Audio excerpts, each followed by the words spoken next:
Hello everyone. तो आज हम डिस्कस करने वाले हैं कि एमएनएस के अंदर कितने मेडिकल टेस्ट होते हैं और कौन कौन से मेडिकल टेस्ट होते हैं। मतलब आप लोगों को बताया कि आप लोग इंडियन आर्मी को ज्वाइन करने वाले हो, तो मेडिकल फिटनेस तो सबसे ज़्यादा इम्पोर्टेंट है। You have to be medically fit.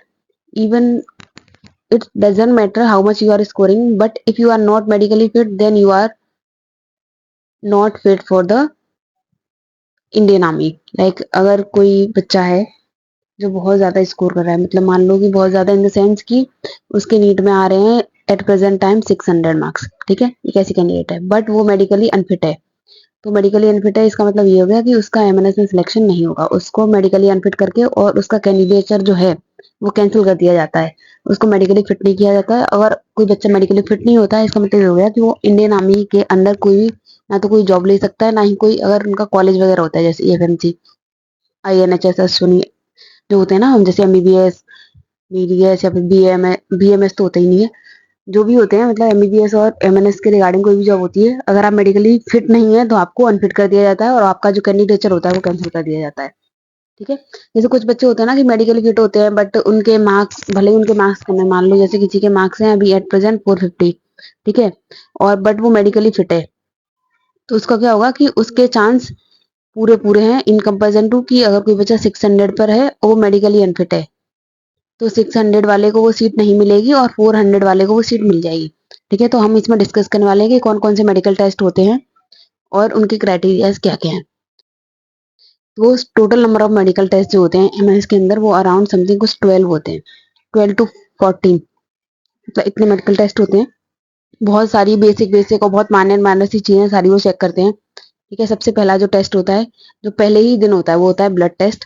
Blood test में वो आपको देखते हैं कि कहीं आपको कोई डायबिटीज वगैरह तो नहीं है। ठीक है। आपका हीमोग्लोबिन का लेवल कितना है, सबसे मोस्ट इंपोर्टेंट जो चीज होती है वो ये होता है कि आपका हीमोग्लोबिन का लेवल कितना है। हीमोग्लोबिन के लेवल के लिए आपका एटलीस्ट, एक minute, let me erase the thing and rewrite it again. Wait wait wait. हाँ, अब देखते हैं। तो जो सबसे पहला टेस्ट होता है जो पहले ही दिन होता है, ये डे 1 पर होता है।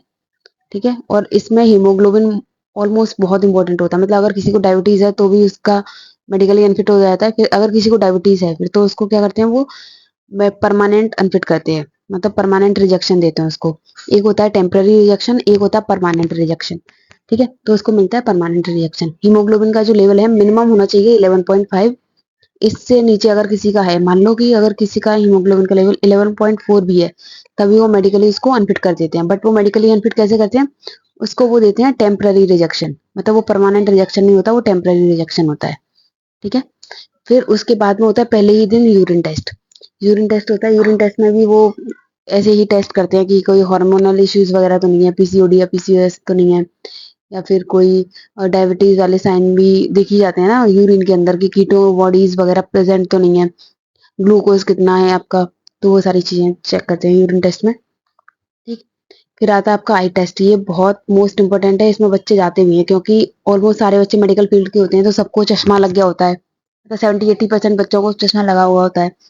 तो उसमें उन्होंने क्या है कि आई टेस्ट बहुत ज्यादा इंपॉर्टेंट है। इसमें मुझे एक अलग से वीडियो बनानी पड़ेगी, बट एट प्रेजेंट मुझे इतना बताना है कि अगर किसी का नंबर -3.5 से ज्यादा है तो उसको टेम्पररी नहीं परमानेंट रिजेक्शन मिलता है। ठीक है। अगर -3.5 से कम है तो फिर उसको मेडिकली फिट कर दिया जाता है। ये पहले ही दिन होते हैं तीनों test, blood test, urine test और आई टेस्ट। फिर आता है ईयर टेस्ट। इसमें वो चेक करते हैं कि आपके कान के पर्दे वगैरह जो हैं वो सही सलामत है या नहीं, किसी को ईयर वैक्स वगैरह तो नहीं है। अगर किसी को ईयर वैक्स वगैरह होता है तो उसको वो टेम्पररी रिजेक्शन दे देते हैं। आपको क्या करना पड़ेगा, ईयर वैक्स निकलवानी पड़ेगी। फिर उसके बाद में आपको जाकर वापस ईयर का टेस्ट करवाना पड़ेगा।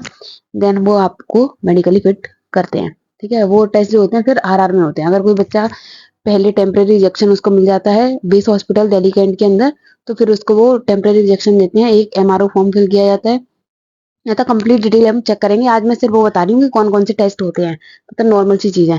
ठीक है। कल मैं जो वीडियो अपलोड करूंगी वो एनिमेटेड वीडियो होगी जिसमें आपको कंप्लीट दिखेगा कि ब्लड टेस्ट कैसे लेते हैं, वो सैंपल कैसे लेते हैं। मैंने मतलब वो ऑलमोस्ट कंप्लीट हो गई है, उसमें बस 2-3 टेस्ट का एनिमेशन मुझे बनाना थोड़ा सा रह गया है, वो बना के मैं कल सुबह उसको याद से अपलोड कर दूंगी। ठीक है। ये टेस्ट हो जाता है। तो उस वीडियो को देखना बहुत ज़रूरी है, जिससे आप लोगों को पता चल जाएगा कि ऐसे-ऐसे टेस्ट होंगे, ये इंस्ट्रूमेंट्स यूज़ होंगे, ऐसा एनवायरनमेंट मिलेगा। सारी चीज़ें मैंने वैसी ही बताई हैं उस वीडियो में, सारी ऐसी ही डिज़ाइन करी हैं जैसी वहाँ इन एक्चुअल होती हैं, ठीक है? तो आपको डरने की ज़रूरत नहीं है। जब आपके वहाँ मेडिकल में जब टेस्ट हो रहे होंगे, तो आप एकदम रिलैक्स फ़ील करोगे और सोचोगे कि हाँ यार, दीदी ने जो भी बताया वो सच बताया है और सारी चीज़ें वैसी ही हो रही हैं जैसी उन्होंने एक्सप्लेन करी हैं, ठीक है? फिर आते हैं हम, अगला जो टेस्ट होता है वो होता है अल्ट्रासाउंड। ये पहले दिन के ही टेस्ट है, मतलब ये पहले चारों टेस्ट, पहला ब्लड टेस्ट, दूसरा यूरिन टेस्ट, तीसरा आई टेस्ट, चौथा ईयर टेस्ट और पांचवा अल्ट्रासाउंड। ये पहले ही दिन हो जाते हैं इतने सारे टेस्ट। अल्ट्रासाउंड टेस्ट में वो क्या करते हैं कि आपके ओवरीज में कोई सिस्ट वगैरह तो नहीं है, आपको कोई स्टोन वगैरह तो नहीं है, गॉल ब्लैडर, किडनी या फिर कहीं और, है ना? स्टोन चेक करते हैं, सिस्ट चेक करते हैं और मतलब अगर कोई अपेंडिक्स वगैरह में कोई प्रॉब्लम वगैरह तो नहीं है, मतलब जो भी पेट से रिलेटेड इश्यूज होते हैं ना, वो सारे अल्ट्रासाउंड में चेक कर लेते हैं। जितनी बीमारियां उनको पता चल सकती हैं वो सारी अल्ट्रासाउंड में होती हैं। फिर आता है ईसीजी। अगर किसी की हार्ट बीट वगैरह में, हार्ट में कोई प्रॉब्लम तो नहीं है कहीं, ये सारी चीजें वो चेक करते हैं। तो ईसीजी होता है, अगर किसी का ईसीजी नॉर्मल नहीं आता है तो उसको टेम्परेरी रिजेक्शन दे देते हैं, फिर उसको आरआर भेजते हैं, तो उसका कंप्लीट हार्ट चेकअप होता है कंप्लीट। ईसीजी के अलावा एक और होता है ना टेस्ट, उसको मुझे याद नहीं आ रहा, वो कराते हैं फिर उस वहां पर, इको, इको बोलते हैं उसको, इको, फिर उसका इको कराते हैं, ठीक है? फिर आता है एक्सरे। एक्सरे में भी वो कराते हैं कि आपकी जो कोई बोन डिफॉर्मिटीज वगैरह तो नहीं है, मतलब सारी हड्डियां सही सलामत हैं या नहीं है, सारी आपकी डिप्स प्रॉपर हैं या नहीं है, कोई टेढ़ी मेढ़ी तो नहीं है, कोई टूटी फूटी तो नहीं है, तो सारी चीजें एक्सरे में चेक करते हैं वो। फिर उसके बाद में होता है गायनो। गायनो में भी वो देखते हैं, मतलब होता है चेकअप उसके लिए, बट इसके लिए ये सबसे प्लस पॉइंट ये है कि जो डॉक्टर होते हैं वो लेडीज डॉक्टर होती है, ठीक है? तो इतना तो वो ध्यान रखते हैं, मतलब कि बच्चे कहीं अनकंफर्टेबल ना हो जाए, इसलिए वो गायनो का जो टेस्ट करती है, या तो वो लेडीज डॉक्टर होती हैं जो एफएमसी की होती है ना, या फिर वो एमएनएस ऑफिसर होती हैं, ठीक है? जो वहाँ पर एमएनएस ऑफिसर प्रेजेंट होती है ना, वो करेंगे गायनो, मतलब कोई मेल डॉक्टर नहीं करेगा, तो इसके बारे में टेंशन मत लेना, ठीक है? और सेपरेटली स्टेप बुलाते हैं, ऐसा भी नहीं है कि 5-10 लड़कियों का गायनो वो एक साथ करेंगी, तो ऐसा नहीं है, एक एक करके बुलाते हैं और सबका अलग अलग कंफर्टेबल पोजीशन में, जैसे बच्चे अनकंफर्टेबल ना हो कैंडिडेट्स, वहाँ पर लड़कियां अनकंफर्टेबल हो जाती हैं कि आप लोगों को लगे कि कहीं 4-5 लड़कियों का एक साथ होता है, नहीं, 1 बाई 1 सबका होगा वहाँ पर, और सबको वो एक एक करके ही बुलाएंगे, और लेडीज डॉक्टर ही होती हैं या फिर एमएनएस ऑफिसर्स होती हैं, ठीक है? फिर होता है हाइट एंड वेट, ये दूसरे दिन होता है। हाइट एंड वेट में वो चेक करते हैं आपकी एज के अकॉर्डिंग और आपकी हाइट के अकॉर्डिंग, मतलब एज और हाइट। वेट जो है ना वो ऐसे ही चेक होगा, हाइट जो है वो एज के अकॉर्डिंग चेक होगी, और वेट जो है वो हाइट और वेट एज दोनों के अकॉर्डिंग होगा, ठीक है? मतलब कि आपका एज क्या है उसके अकॉर्डिंग वो देखेंगे कि आपकी हाइट कितनी है, फिर उसके हिसाब से चेक करेंगे कि आपका वेट कितना होना चाहिए, ठीक है? फिर आते हैं सर ऑर्थो पे। ऑर्थो पे क्या होता है कि वो देखते हैं कि कहीं आपकी इससे पहले कोई सर्जरी वगैरह तो नहीं हुई है, इससे पहले कोई सर्जरी वगैरह तो नहीं है, मतलब कि आपका कोई ऑपरेशन वगैरह तो नहीं है, तो ये सारी चीजें कहाँ पर चेक होती हैं? ऑर्थो में चेक होती हैं। तो इतने सारे मेडिकल टेस्ट होते हैं। तो जितने भी मेडिकल टेस्ट होते हैं मैंने सबके आपको नाम बता दिए हैं। कल उनकी एनिमेटेड वीडियो आ जाएगी और आप उन वीडियो को चेक कर सकते हो, जिससे आपके सारे डाउट्स क्लियर हो जाएंगे रिगार्डिंग मेडिकल।